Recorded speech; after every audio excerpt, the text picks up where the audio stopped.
Hi, I'm Bakhtiar Aslanov and welcome to A News. Let's see the top stories shaping our world. US President Donald Trump terminates all trade talks with Canada. A Russian attack kills 2 and injures 17 in Ukraine's Odessa. Lithuania quits global landmine ban, citing Russia's threat.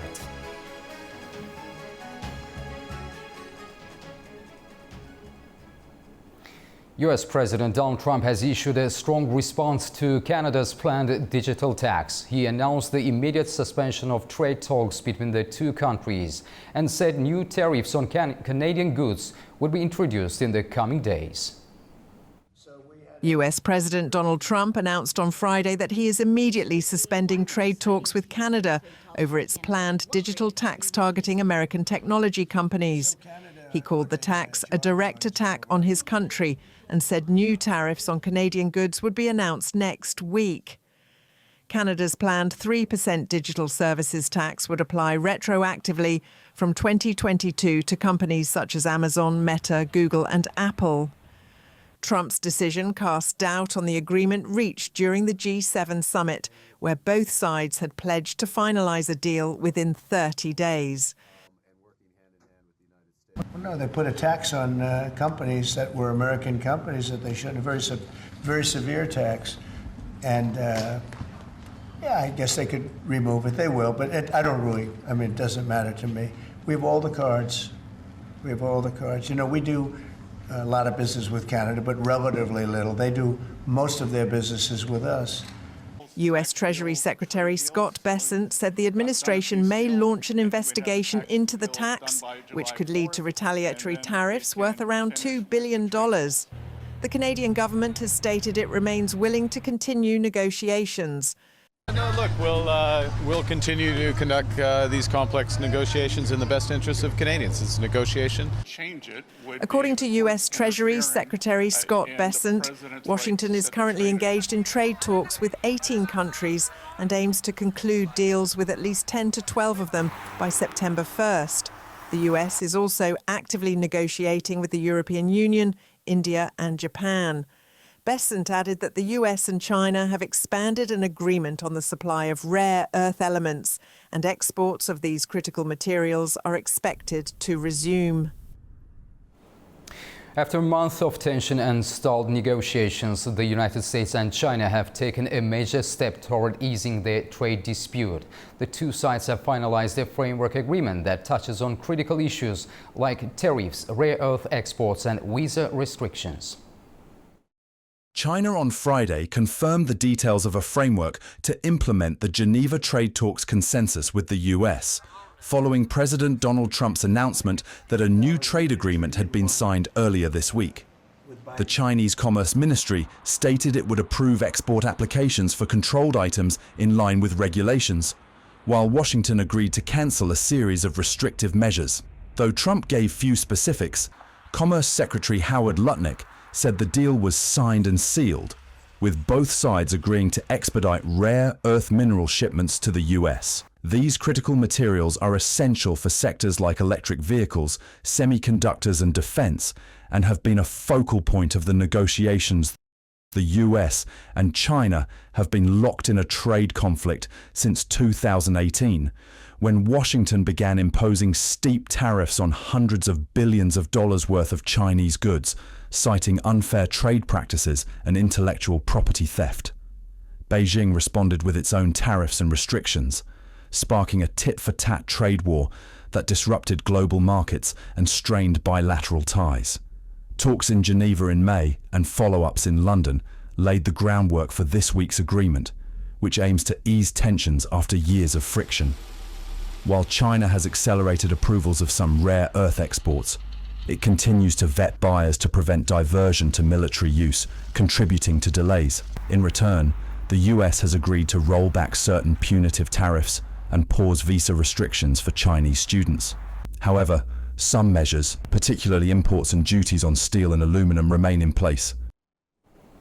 China's Foreign Minister Wang Yi is set to begin a week-long diplomatic mission across Europe with stops in Brussels, Berlin and Paris. The visit comes just ahead of the China-EU Leaders Summit in Beijing next month and is aimed at easing trade tensions and strengthening ties with key European powers. Our Mahnur Maktoum has more from Beijing. China's Foreign Minister Wang Yi is expected to embark on a week-long journey to Brussels, Germany and France starting June 30th in a strategic diplomatic push ahead of the upcoming China-EU Leaders Summit in Beijing in July. In Brussels, Wang Yi will lead the 13th round of China-EU high-level dialogue along with the EU Foreign Policy Chief, Belgian Prime Minister and Foreign Minister. The talks will address the ongoing trade friction, geopolitical situation and future cooperation. He will then head to Germany, where he will co-chair the China-Germany high-level dialogue on diplomacy and security, amid the growing debate in Berlin over reducing economic reliance on China. His next stop will be Paris, where he will lead the China-France high-level dialogue on people-to-people exchanges, reflecting China's soft power agenda. These visits reflect China's efforts to stabilize relations with the major EU powers, especially as the economic and geopolitical climate continues to intensify. Mahnur Maktoum, A News, Beijing. Ukrainian officials report that 2 people were killed and 17 injured early Saturday morning after a Russian strike hit a residential building in the city of Odessa. According to Odessa Mayor Hennady Turhanov's Telegram channel, rescuers found the bodies of a couple who died when a drone struck their apartment. At least 17 other civilians were injured, including 3 children. Russian missile and drone attacks on Ukrainian cities have intensified dramatically in May and June. Lithuania has officially withdrawn from the Ottawa Convention, citing growing security risks from China. This decision follows a similar move by Poland this week and signals a shift in defense strategies among NATO and EU members. As tensions rise in Eastern Europe, the future of the treaty, which bans anti-personnel landmines, is now under question. Lithuania has formally withdrawn from the Ottawa Convention, citing rising security risks from Russia. The decision was made official on Friday, with Lithuania notifying the United Nations that it will no longer be bound by the international treaty banning anti-personnel landmines. The withdrawal will take effect in 6 months. Lithuania's move follows similar steps by neighboring Poland, which also announced its departure from the treaty this week. Both countries, alongside Latvia, Estonia and Finland, all NATO and EU members have raised concerns about the growing military threats posed by Russia, particularly as tensions escalate in Eastern Europe. The Ottawa Convention, formerly known as the Anti-Personnel Mine Ban Convention, was adopted in 1997 and came into force in 1999. It prohibits the use, production and stockpiling of anti-personnel landmines and aims to eliminate these weapons globally. More than 160 countries have signed the treaty, committing to destroy existing landmine stockpiles. However, major military powers like Russia, the United States, China, India, and Pakistan have not joined the agreement, leaving a gap in global compliance.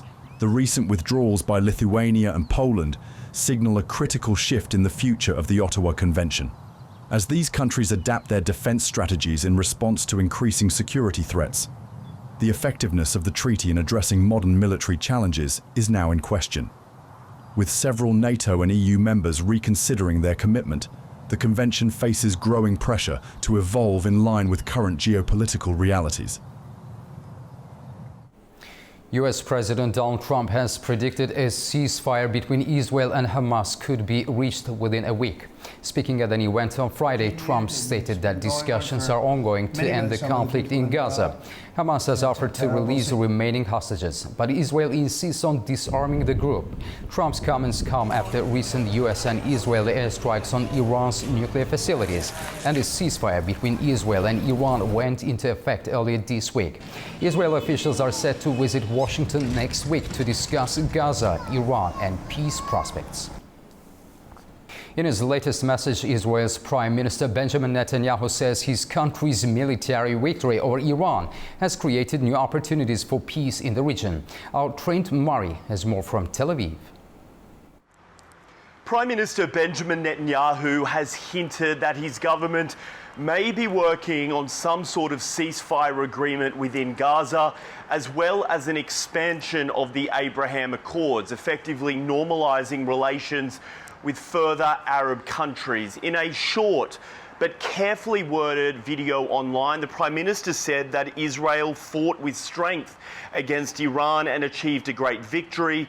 And he has gone on to say that that victory opens up an opportunity for a dramatic expansion of peace agreements. He says that he is working vigorously on that. He goes on to say that along with the release of Israeli hostages and the defeat of Hamas, there is a window of opportunity here that must not be wasted. Now, the timing of this statement is interesting because it comes following media reports suggesting that the Trump administration has been pushing for an end to the war in Gaza as part of an overall plan for the day after the war, one in which Israel maybe will see the expansion of the Abraham Accords. The Prime Minister's office has denied some of those reports in the past few hours, but certainly the rhetoric and the language there we are seeing is that diplomatic conversations are indeed taking place. Earlier in the week, President Trump, speaking in The Hague during the NATO summit, said that he believes that a deal in Gaza is getting very close and that great progress is being made. Similar sentiments from Hamas, who in an interview with the BBC earlier this week said that it is engaged in intensive contacts aimed at reaching a ceasefire agreement. But they did add that they have not received any new proposals so far. This comes, of course, after Egypt and Qatar-mediated efforts stalled back in May amid disagreements over the terms of a deal.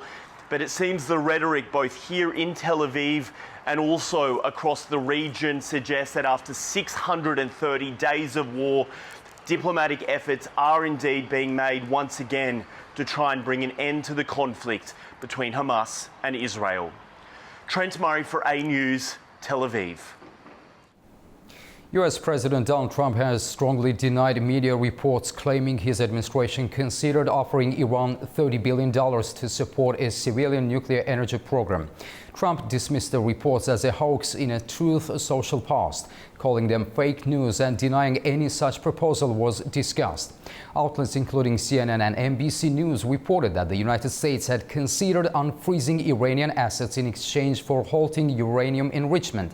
The reports come amid ongoing indirect talks between the United States and Iran over Tehran's nuclear program, which Iran insists is for peaceful purposes. Meanwhile, Iran says no meeting with the United States is planned, contradicting President Donald Trump's claim that talks were set for next week. Our Turaj Shiralilo has more from Tehran. 3 days after a ceasefire between Iran on one side and the US and Israel on the other, Ayatollah Khamenei congratulated Iranians for defeating Israel and for the heavy slap to the US, warning that Iran would strike back if it is attacked. In a televised address, he also said Iran would not surrender over its nuclear program, despite Trump's call. Also, Foreign Minister Abbas Araghchi, in an interview on state TV, denied an upcoming meeting between Iranian and US negotiators next week, as stated by President Trump. Tehran and Washington were scheduled to hold their 6th round of nuclear negotiations mediated by Oman, but it was disrupted by Israel and US attacking Iran's nuclear sites. According to Iran's top diplomat, Israel ruined the talks with the US, and the US ruined the talks with the EU, further complicating the settlement of Iran's nuclear issue. He added that Iran would apply for recognition of Israel and the US as the aggressors and will demand compensation from aggressors after damage assessment is completed. He also said that Iran and the European troika of Germany, France, and the UK are considering a new round of the talks on the 2015 nuclear agreement, also known as the JCPOA. Turaj Shiralilo, reporting for A News TV, Tehran.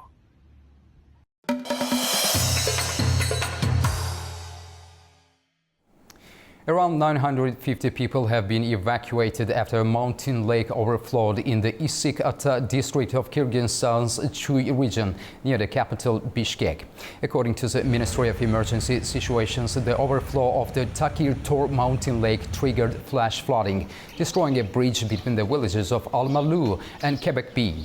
Authorities deployed 114 personnel to clear and reopen roads blocked by the floodwaters. Residents from at-risk areas were safely evacuated and temporarily relocated to schools, mosques and cultural centers. The floodwaters continue to flow along the riverbed, but no casualties or damage have been reported. Azerbaijan's foreign ministry has expressed grave concern over recent attacks on Azerbaijanis in Russia's Yekaterinburg. The chargé d'affaires of the Russian Federation in the Republic of Azerbaijan, Pyotr Volokovic, was summoned to the Ministry of Foreign Affairs. On June the 27th, Russian Federal Security Service raids on Azerbaijani homes resulted in multiple deaths, injuries and the detention of 9 individuals. The ministry has called for an urgent investigation by Russian authorities and demands justice for those responsible for this violence. Tensions erupted at the residence of the Catholicos of all Armenians in the Echmiadzin after Armenian security forces attempted to detain Archbishop Mikhail Ajapayan, head of the Shirak Diocese, of charges of publicly calling for the overthrow of the constitutional order.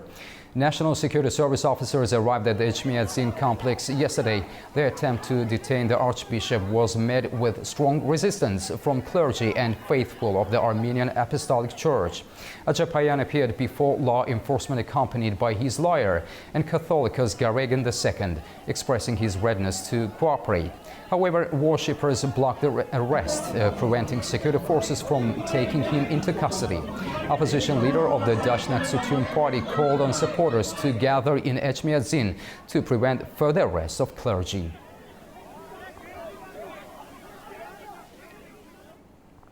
Afghanistan is feeling the economic shockwaves of the Iran-Israel conflict, with a new World Food Programme report warning of rising food and fuel costs. Disruptions of trade through Iran are hitting household budgets hard, especially in urban and low-income areas. Our Tamim Bahis has more from Kabul. Afghanistan's markets are feeling the ripple effects of escalating tensions in the Middle East. A new report from the World Food Programme reveals that the recent Iran-Israel conflict is having a direct impact on Afghan trade and household expenses. According to the WFP, imports through Iran have slowed significantly, affecting the flow of essential goods into Afghanistan. As a result, the prices of key staples like flour, rice and cooking oil have spiked across the country. Diesel prices have risen sharply, now reaching 68.6 Afghanis per litre, a 15% jump compared to the same period last year. These increases are putting additional strain on everyday consumers, especially in urban and low-income areas. The report also sheds light on the country's struggling labor market. On average, Afghan laborers are finding work only about 2 days a week, earning just over 300 Afghanis per day, far from enough to cope with rising living costs. There is, however, a silver lining. Thanks to ongoing domestic harvest, vegetable prices have dropped in several regions. Still, the WFP notes that prices vary widely depending on location and accessibility. With regional tensions continuing to disrupt trade, Afghan households are bracing for a difficult summer. The WFP says it will keep monitoring the situation closely. Tamim Bahis reporting for iNews in Kabul, Afghanistan. Azerbaijani media representatives have recently completed a visit to China to strengthen media relations between the two countries. This visit took place in Shanghai and Beijing, offering insights into the Chinese media sector. Here are the highlights from their trip.